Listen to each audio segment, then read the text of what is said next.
Hey guys, it's KikiZilla 101 here yet again. This time I'm going to be doing our first video on the GMR Godzilla movie review series, and it's going to be on none other than Godzilla King of the Monsters.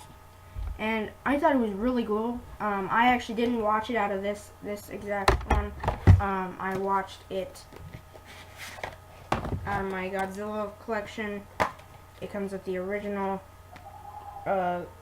Japanese masterpiece and Godzilla King of the Monsters with Raymond Burr. So it's got both of those. Which is really cool. But I thought they did really good with the movie. It flowed really nicely, and I thought it was really cool how it all worked out.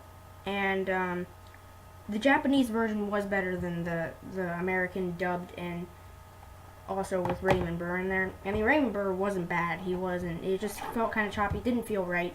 For me, at least. I liked the original Japanese version better. But that's my opinion. Let's talk about the plot. So the plot was basically that Godzilla's this ancient creature, and that comes up, and he goes, and he comes and feeds on these, like, indigenous, ancient, like, people, like, natives that are on this island or whatever. I think it was an island. And they,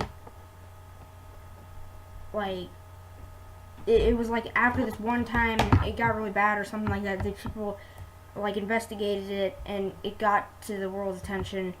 And then after that, later on, it comes to the ferry scene, the ferry boat where Godzilla comes up and destroys the ferry boat. It was cool. That was cool. Cool scene. But the whole thing with the footsteps when he was underneath the water, that was kind of weird. I thought that was weird.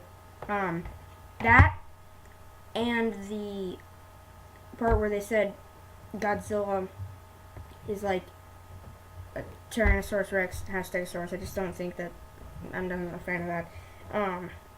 It just, those two parts I didn't like about the Japanese one, but it's fine. Oh, before that though, they saw him on the mountain.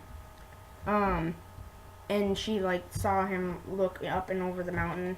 I don't think it shows it here, but that part was cool.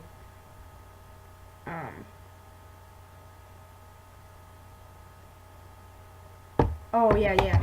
So, yeah, there was, like, a group of people coming, and the Godzilla's looking up there, and then he walks back and goes back into the sea. And then that's when the ferry boat scene comes in.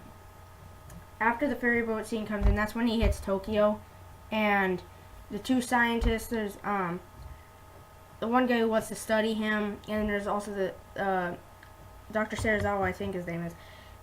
I'm pretty sure. But he made the oxygen destroyer, and he doesn't want to release it into the world because he doesn't know what people are going to do with it, like use it for bad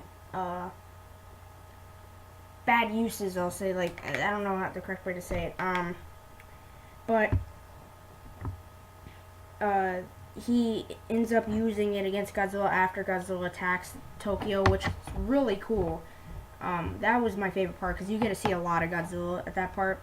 And then he fights the military and everything, and towards the end when Godzilla's back in the water, he dives back in to go kill Godzilla with the oxygen destroyer. Special effects. The special effects were really cool, especially for its day and age. You could tell the difference between the puppet and the suit, and also the, like, stop motion, claymation stuff, or whatever that was, like the stop motion. You could tell that a little bit apart, but it looked really good. And the only, like, the stop motion and the actual suit looked closer alike than the puppet did. The puppet looked more rounded, like this, kind of like the Godzilla from Godzilla vs. Dora, kind of rounded, but that doesn't look like either of them. I don't know what that is. Yeah, I really don't know what that is. Oh, now I see. So his head's kind of tilted like this is what it's doing. So it's like That's his other eye right up there. That's his other eye, like and he's kind of looking. Those are his two front fangs. Yeah, those are his two front fangs. I get that now. But yeah, the special effects were really cool, and his fire, like his atomic breath, looked much cooler. It looked more like what it did in Godzilla 2014. It looked more like because it was really a like what do they use? They use some kind of like an air or something like that to actually do that in the movie, and that looks really cool and more realistic. It did come down from like around here, which was kind of obvious, and yeah, but it looked better than the like how the fire would, like the atomic breath would arch in some of the other movies to go, you know, or how in like it would just be like a laser. That those ones looked a little unrealistic. This one was cool, and also in Godzilla Rays again, I think it was the same. But yeah, the special effects were amazing.